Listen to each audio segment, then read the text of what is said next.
going on, guys? Welcome back to the channel. Bringing you guys another video of the life of. The last video was uploaded back in June, and I've been lagging in a new video. Unfortunately, I was busy, and boy Christian, he was busy, and then his Z went down, and then we're thinking about doing the M, but it was during the holidays, so pretty much until now we finally got the chance to upload this video. I could have interviewed anybody else, but to be honest, I don't like backlogging people, so I'd rather just wait until they're ready. So until they feel ready, I'll go ahead and shoot an interview with them. Anyways, without further ado, this video will be the life of the 300ZX twin turbo.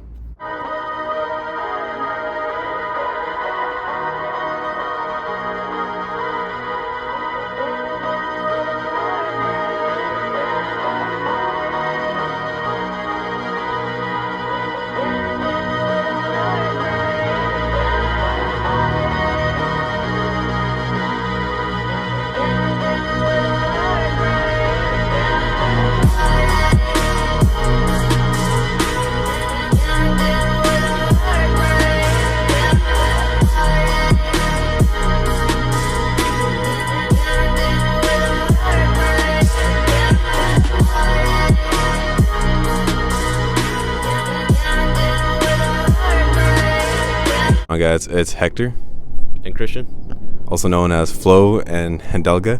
So behind us is this beautiful 300ZX. So go ahead and tell us a little bit about your 300. So the car is a 1995 Nissan 300ZX twin turbo. It has 88,000 original miles. I bought it off the original owner, who was an older lady. It's been an experience owning these cars, as they're temperamental, but I can't complain. It's in great condition, and it's healthy, and I enjoy it, and I love the color red. Yeah, so some of these questions I'm about to ask, I know, and to be honest, it'll mind blow you, but you want to tell them how much you picked this 300Z for? So I originally was in the market for one of these, but they were really expensive for what they are, and I ended up picking up this one for $6,500. Yeah, and if you guys don't know how much these go for, it's insane. For a twin turbo 300ZX with high mileage, you can find them for like 10K or more. It's crazy. So the fact that he found a full stock body 300ZX that has been garage kept and in good condition, and he got it for that much, like, that's the biggest steal I've ever heard. So you want to go ahead and tell us what was the first car you ever bought? The first car I ever bought, I kind of inherited. It was a 1990 Toyota Cressida with a blown head gasket, as majority of them are like that. And my dad actually gave it to me with the condition that I actually had to fix the blown head gasket if I wanted the car. So that's how that went. I enjoyed it for a couple years, and then I sold it to get another 300ZX, but it was a non-turbo, and I had that for a little bit. Okay, so obviously that wasn't your first 300ZX. You got an NA one and a twin turbo one. You want to go ahead and tell us what was the difference between the both of them, and what was the experience like between both of them? So with my old Z, it was a 93, a little bit older. That one being non-turbo, it was obviously a lot slower. I picked it up really cheap because it had a blown engine. Being that my dad, my brother, and myself were mechanically inclined, we're all technicians. We fixed the motor, and we fixed it up, put cams in it, headers, whole 9 yards, and it was still slow, but it sounded good and it did the job. I was barely starting college, and I enjoyed it for a couple years, but no, night and day difference. The twin turbo all around, suspension, power, gearbox, everything is just more of an experience, and hands down, twin turbo, 10 out of 10 times. Yeah, definitely.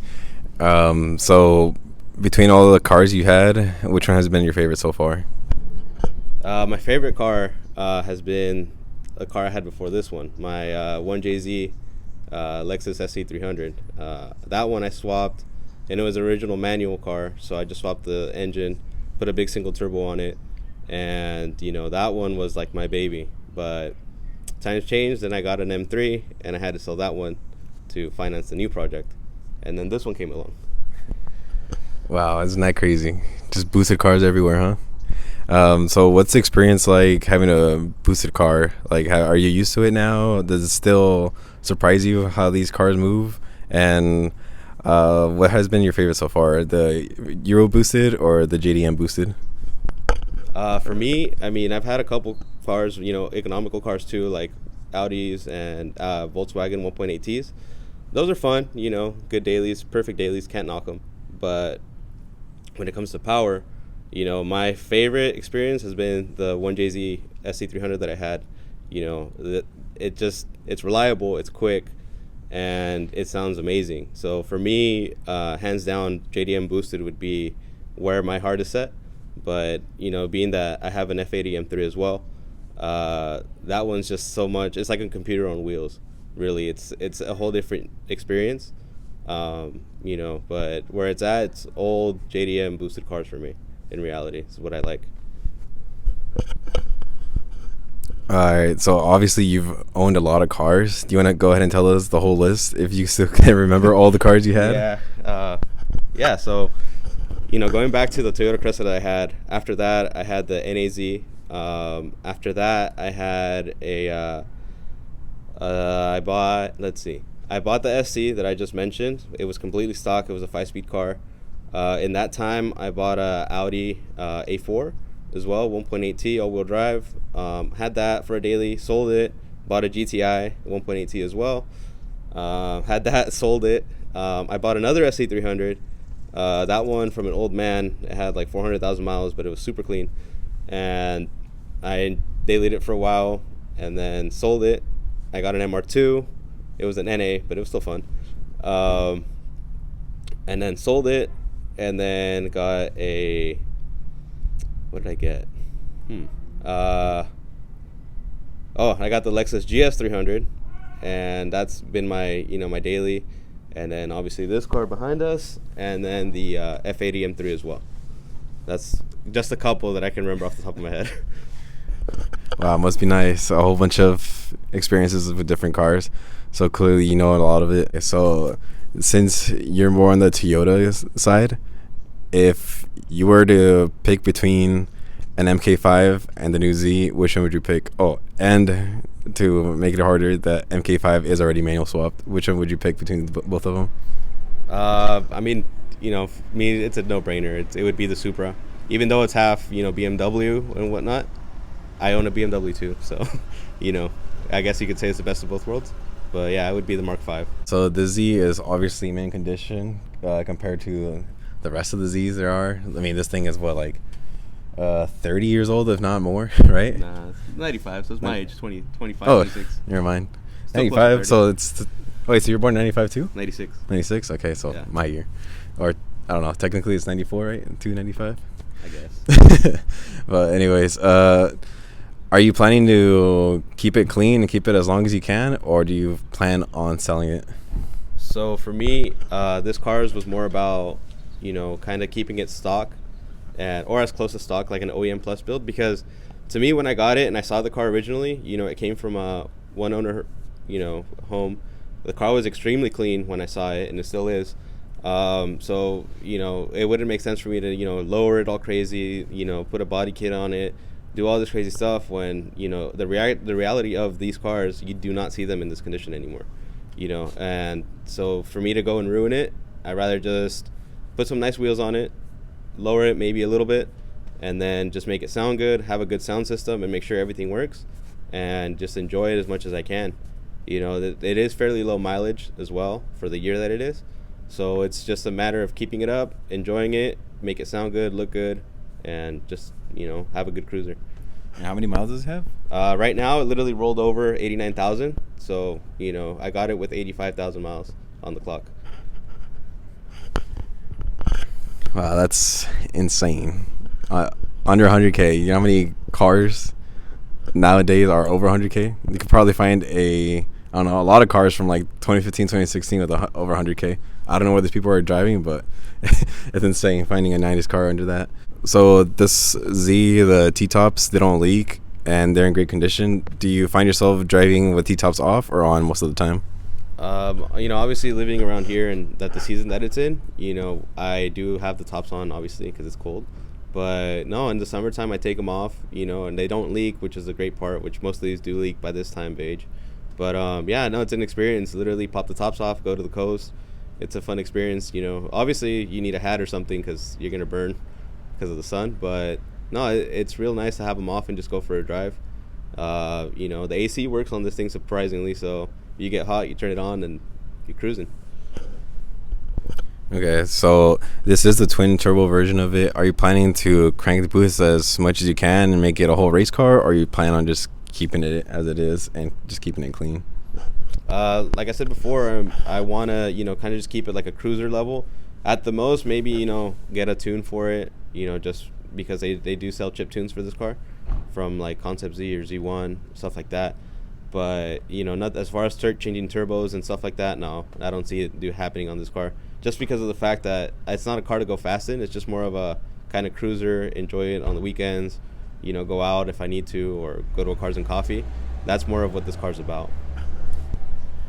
Aside from it being a twin turbo, what are like the other fun facts about the Z that you may think the average person may not know about, and how is the technology in the Z? That's a good question. Well, to start off, Lamborghini in the 90s actually used the headlights off it for the Diablo. So that's things people might not know. This car, being that it's from the 90s, it does also feature four-wheel steering.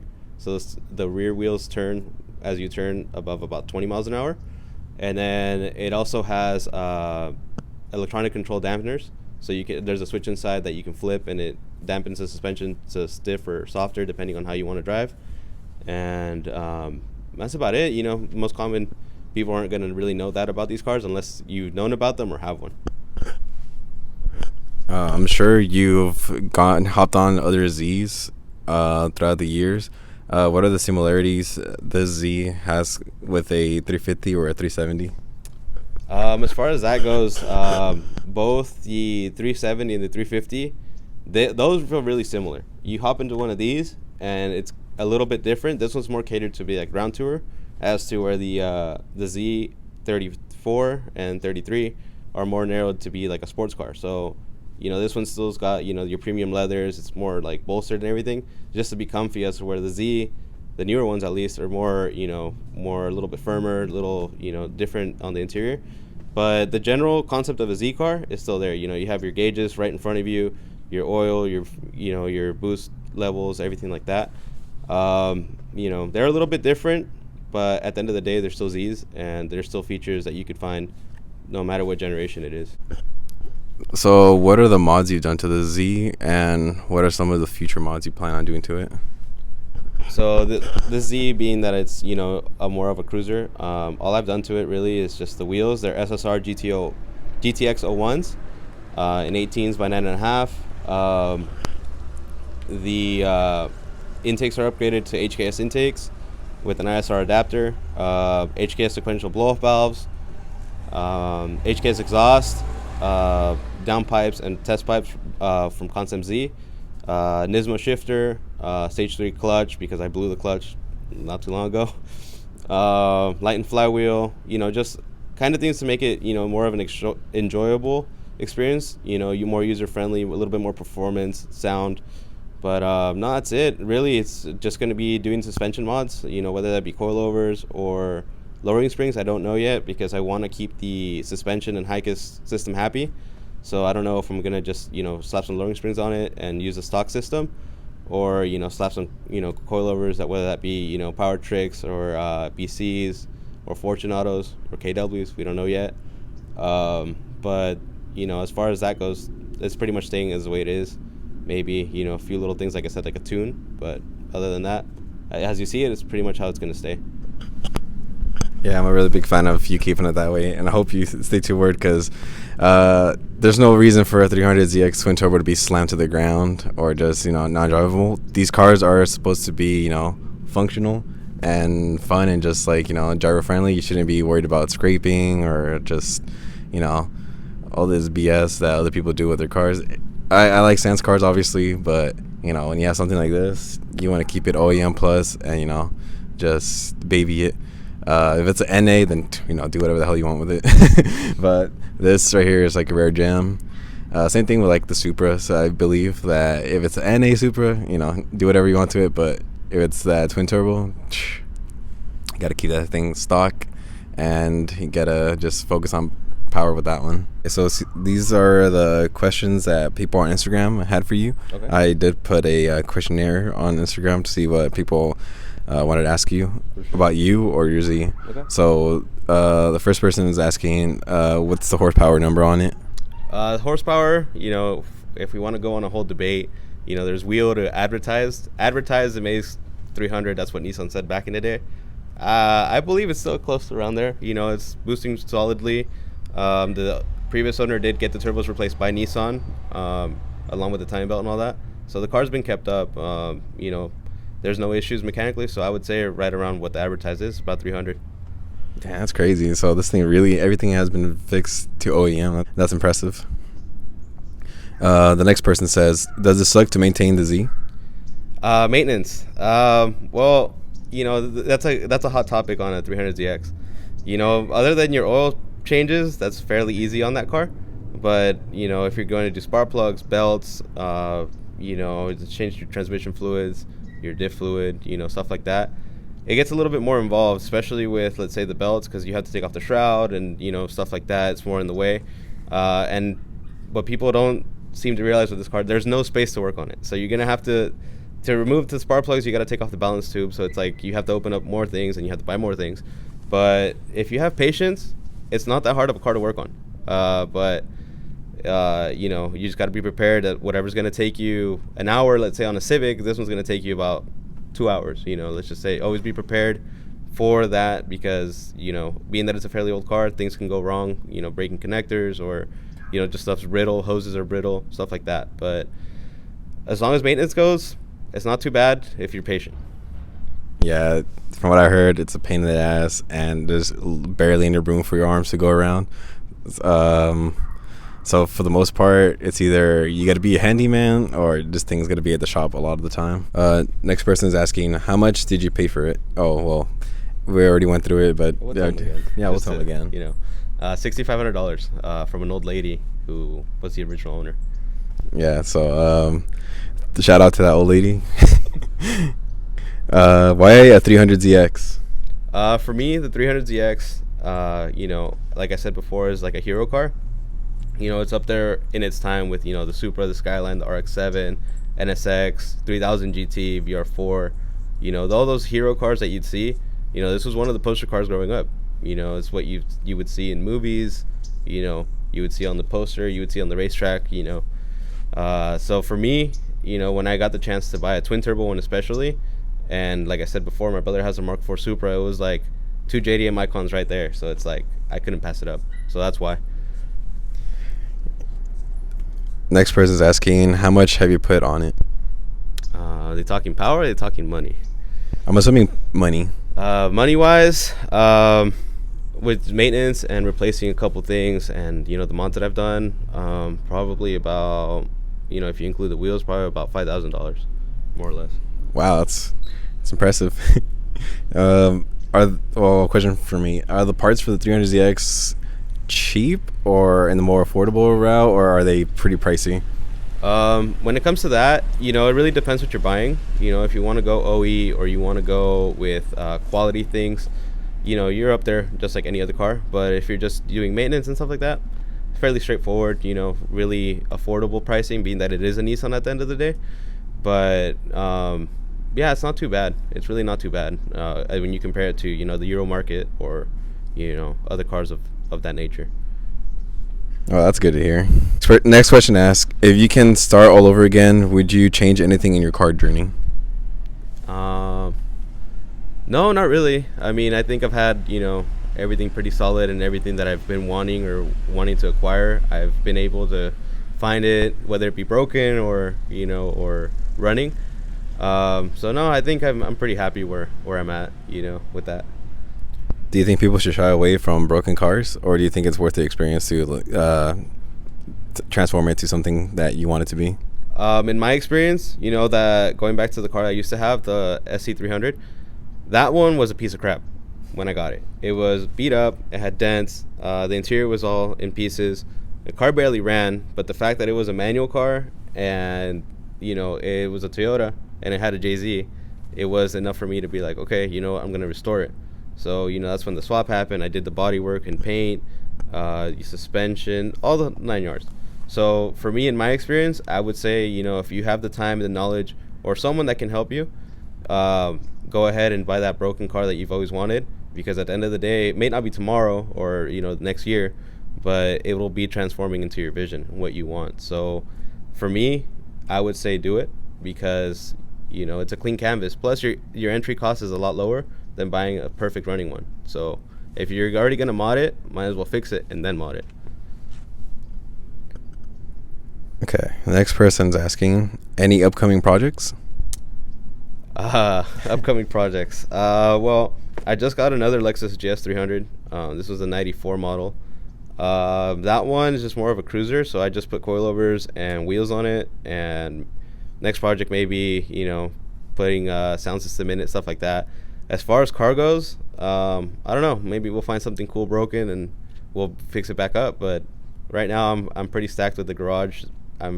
I got no space in reality, so I'm kind of cool with the M3, this one, and my Lexus.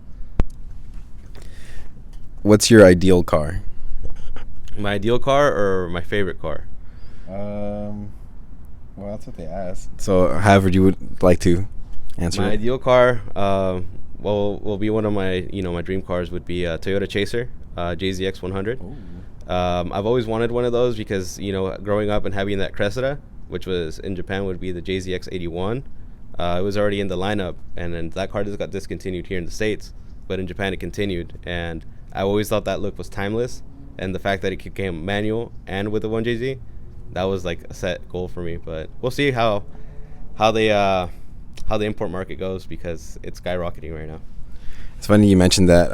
One of my boys, he doesn't have an Instagram, unfortunately. Mm-hmm. He just got his Toyota Chaser imported. Nice. It was an auto, but he just manual swapped it, and it's coming out nicely. He hasn't posted much about it, but it's pretty much running now with the manual swap, so that's pretty cool. But it took him like a year to get. Oh yeah, I bet. Yeah. So, but yeah, now that almost everything's getting legalized soon. Yeah, the prices are going to skyrocket for imports. That's where I'm at on that, because if I do want it, I would have to sell one of my cars. Because the entry cost will be taxed. It will be. That's the reality of the market we're in.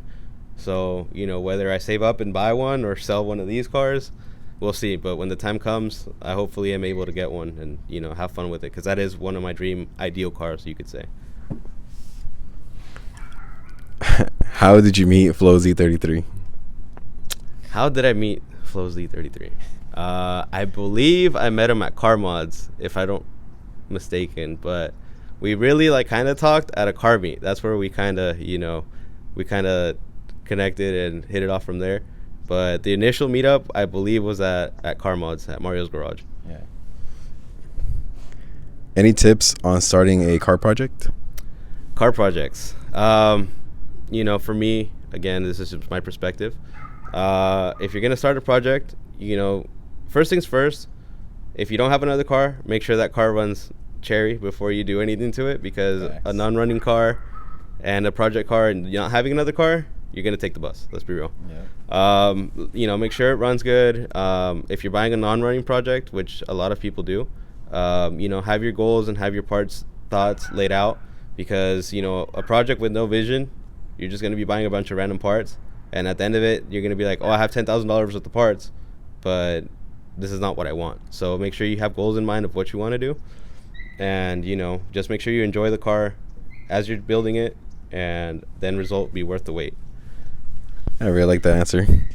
What part of the car was difficult to work on? On this one, the 300ZX, you want an honest answer, it'd be any part of the car, really. As mentioned, there's no space in the engine bay for anything. So, if something like recently the turbo bypass hose for the coolant went out, that involved pulling the plenum, start doing other things and, waiting on parts. And it kind of goes to that saying that if it's not broke, don't fix it. But with this car, if it's not broke, fix it, because you don't want to pull it again. You're at that point where you pull the plenum, you want to change all the fuel lines, all the coolant lines, all the oil bypass lines, the valve covers. You're already in there, and it's one of those jobs where you do not want to do it again when you're there. So, other than that, transmission wise, I just did the clutch. It's not that bad. You just, again, got to be patient. Servicing the driveline, not that bad. Suspension, really simple on these cars. But it's the systems that are tied into it that kind of make it a nightmare if they're not working. But thankfully everything's working on this car, so I'd say the worst part is engine work, but other than that, you're pretty much good. So what are the 3 mods that you would say you would refuse, that you would never do to the 300ZX? It's going to be controversial because a lot of people like to see these cars, mod it out and do all this crazy stuff. But for me, on this car particularly, I would not do a body kit. OEM Plus is what we want to do. At the most, a JDM bumper, just because it's a little updated. Slam it to the ground, for sure would not do that to this car, because again, it's a cruiser car. It's something to enjoy, not having to worry about, I got to go into this dip and go angle all crazy to get in, or there's a giant pothole, I can't hit it because my suspension is gonna collapse, stuff like that. And lastly, just do all crazy motor mods, because at the end of the day, it's not a go fast car, it's just a looker. If I want to go fast, we use another car, but for this one, it's just to enjoy and relax and have fun in it. So as of today, what are your thoughts on the car community? Thoughts on the car community. So, I used to go to meets a lot, back in the day when I had my Cressida and my SC and all that. But now it's more of just everyone's getting with the side shows and doing crazy stuff. And, if your car's a little modded or whatever, and you may not be doing anything, but the car next to you might be, it's not worth the risk of you getting, busted or getting your state ref or whatever, because someone's being dumb. So I enjoy, cruises and meets when they're big events and they're organized. But if, there's the, just little random parking lot meet, I tend to stay away from those just because of the fact I don't want to, get in trouble or whatever. Even though I might not be doing anything, it's just not worth the risk to me unless it's a big event. But, as a whole, people are, you have your good people and you have your bad people. So, just find the good people, hang around with them, and, just enjoy cars in general. And, just be safe, be smart. That's about it. Yeah, I'm on the same boat with you. It's just not worth trying to get the clout on these random parking lot meets. Especially with people you don't know. You don't know how it'll turn out, and you can end up getting screwed over, especially with how hot California is right now. It's just not worth getting the state ref. If your car is stock, then you can have all right time. But if it's modded out and it's pretty much everything's illegal on it, then you either gotta part out the whole car or just end up selling it, because it's just not a fun time. Most of the people that I know that have been state ref end up just parting out the whole car and selling it. So how's the oil consumption on the 300ZX? Well, being that it's not a VQ, it's not crazy. It's not bad at all. Funny story about this car, it only takes under 4 quarts of oil per oil change. Wow. So, by the time it's the next oil change, it really hasn't lost much, because of being that it doesn't take much oil, you would lose a little bit of oil and it would be pretty bad for the motor. But, and I can't speak for all the 300ZXs, but in this case with this one, being that it's super healthy, it doesn't waste oil at all. It doesn't burn it, it doesn't leak, or anything of that nature. But again, it's not a VQ, so, Yeah, ouch. What would you say are the most common problems with these cars that you should look out for? Most common problems, obviously is anything that's a consumable, motor mounts, belts, stuff like that. Because at the end of the day, if you aren't lucky enough to get a mint condition one, the reality is these cars are been abused, as any older 90s car is. So, for me, in my experience with these cars, the things to look out for, the drive shafts likes to go out. My NA actually had a bad drive shaft, so I switched it to a one-piece. Didn't have problems with that. the motors are actually really reliable for the most part up until, you know, start having their issues. And then if it's a turbo, you know, just be careful with the oil lines and the coolant lines in the back, because they're a pain to get to if they go out, as I found out. And just oil leaks in general. You know, these cars are nearing 30 years of age, so, you know, your valve covers, your front main seal, your rear main seal, stuff like that tend to start leaking. With this one, the valve cover and the rear main seal were leaking. So when I did the clutch, I did the rear main seal, and then when I blew the turbo line, I did the valve covers, you know, because I was already in there as well. So other than that, you know, just kind of look over, and they don't really have much problems. The driveline on the twin turbo is really strong. They don't really have much problems other than, you know, just being abused and kind of just beat. And if it's worth to you, you know, take it on and fix it. But that's about it. How's the MPG on the Z? The MPG on the Z, you know, it's comparable to like modern sports cars. Obviously, if you get on it, it tanks. You know, it tanks really good. But you know, I would say, you know, high teens is still what we expected. At most, maybe 20, 21 on a good day. You know, but high teens is probably where it's at in reality. So you said you're a full house. So you have a full house of cars all over the garage, everywhere. Yeah. How do your parents feel about it? So my parents, they're about 50-50 because, you know, my dad, as I mentioned, is a mechanic. You know, he's been a mechanic from like 30 plus years now. So he's a car guy, just like me and him. So, you know, he had, you know, his muscle car projects, his import projects. Growing up, you know, there was always cars on the driveway. My mom, on the other hand, is more like, you know, especially not with this car, but like my Lexus, she's like, sell that piece of crap. You know, it's just taking up space, this and that. You know, she's more of against it, but at the end of the day, you know, my house, when my whole family comes over, there's like 15 cars out in the front of it. So it's like, what do? You can't really fight it, but at the same time, she still gives you a bad time for it. But, you know, my dad, I would say, is cool with it. He encourages, you know, more cars and stuff like that. My mom, not so much. And out of the cars you've owned, which one do you regret? And to add on to that, what cars would you say you should stay away from? Which one do I regret buying? Probably the Audi. The Audi, I mean, it was a really great daily, but anytime that thing, you know, the slightest thing could go wrong, and then half the car doesn't work. So it's like, you know, I don't want to be dealing with that, especially if it's a daily. It was a 2004 model, for those wondering, 1.8T, all-wheel drive. And to stay away from, I mean, if you aren't mechanically inclined, or, you know, at least have patience, like I said, don't get one of these because you're just going to have a headache.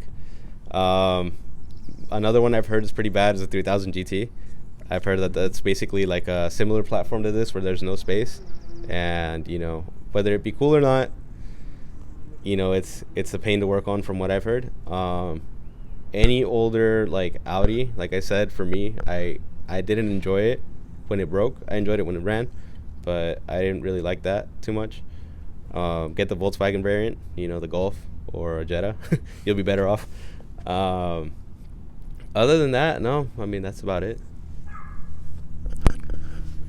All right, well, that's gonna wrap it up for this video, guys. Thank you so much, Christian, for coming over, you know, and telling us about the 300ZX. A lot that I learned that I didn't know of. But if you guys did enjoy this video and you did enjoy his car and you're interested in seeing more of his cars, let me know down in the comments below. Next car I'm thinking about having him come over for is to interview him for his F80 M3. So if you guys do want to see that and you guys are hyped for that, go ahead and leave a like. If we get at least 10 likes, I'll make sure you come down over here and we can make another video of this.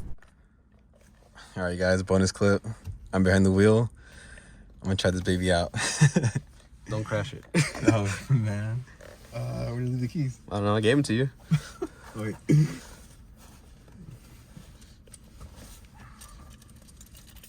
Alright, check this out, guys. The original key fob and the key. Look at that. Okay. Let's try it out.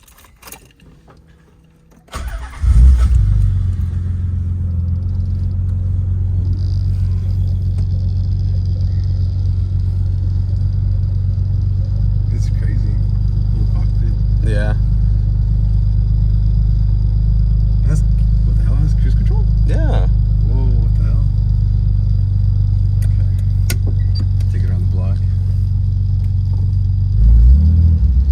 stall now.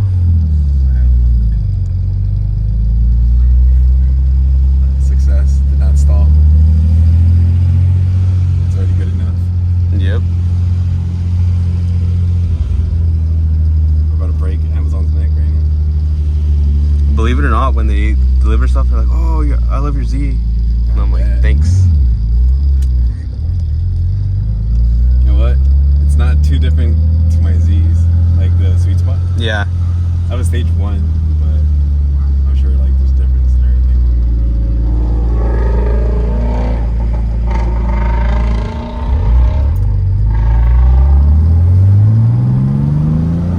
Oh, what the fuck? Believe it or not, it's the first. Oh, I guess second car. Oh, It's big. This is the second car that I drive that's boosted, but this one's different because it's manual yeah. compared to the Q. But Oh, yeah. This was nice.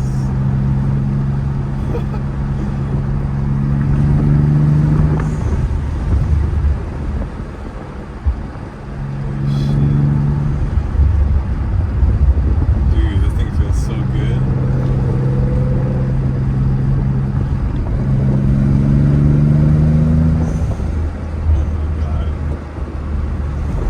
I love that sound. That's why I did it. You know, it's more of a sound good, look good kind of car than rather than go fast. It sounds so good. Holy shit.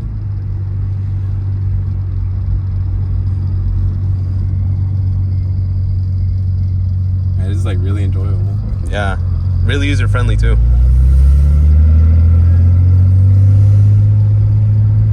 It feels amazing though. Like it doesn't feel like, oh, I'm driving an old car. This feels Oh, like, no, not at all.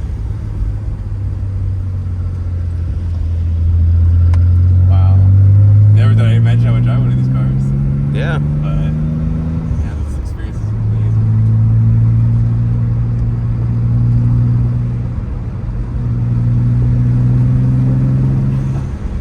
Yeah, you're definitely braking next to this car. You know, when it goes out. Yeah. Did you ever imagine you were gonna own one of these? I've always kind of wanted one, but ever since, you know, I had the NA one, I was just kind of like, oh, this is it, and I never really thought about it anymore. Yeah. And then, you know, once this opportunity came out, I'm like, I'm taking it, you know. You just fell on your laps on. Exactly. Who wouldn't, man?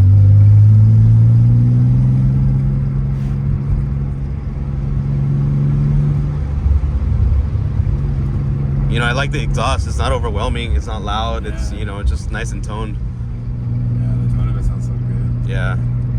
I mean, that's what you expect with, you know, HKS products, you know, top of the line quality stuff. Definitely, you know, less annoying than the BQS. Oh, yeah. Don't even get me started with that, bro. Yeah, you definitely perfected the sound though. Yeah. I appreciate it. It has that aggressive tone, but not annoying aggressive. Exactly. Yeah. You know, like I said, this car is what it's about. You know, it's kind of just be subtle, but, you know, at the same time, kind of, you know, out there as well. Yeah. When it needs to be.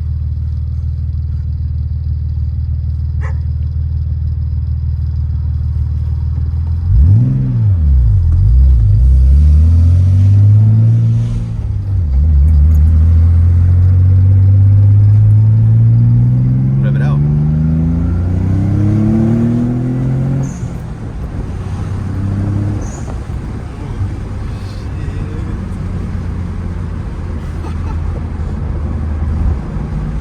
Oh man.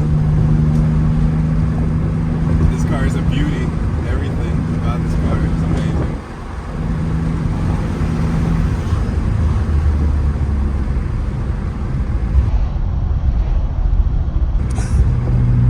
A little awkward. There's a cop right there. That's all right. Believe it or not, I've had run-ins before with this car. Then they just say it's a nice car. Like, they'll see it parked or whatever. You know, they'll just say, oh, nice car, like this and that. And I think it's more of to do with you don't see them anymore. Yeah. You know? So it's like, a lot of there's some cops that I see and they're like, "Oh, what is that?" Yeah, It's exactly. a luxury car, for sure. Yeah. Like, it's crazy. Little like turn signal, it's like real skinny. Oh yeah, it has its little gimmicky stuff, but you know. No, I love the clutch. Yeah, it's not like too much, but at the same time, if I do want to go more power, which I don't think I will, you know, it's gonna hold. Better safe to do it like that. Exactly. You could be like, damn, I should have. Exactly. It's just more of the reliability part of it too. You know, no funny sounds, no nothing. It's just a solid car. It's crazy. Like, yeah. Especially for an old car, no rattling, no freaking, like, oh man, this thing sounds like it's gonna break or something. Oh no, not at all. All the OEM stuff, all the paperwork, and then the OEM key. Yeah, the key tag from the key tag when they bought it. That's it's crazy. A Bay Area car. They bought it here in Redwood City. Jesus.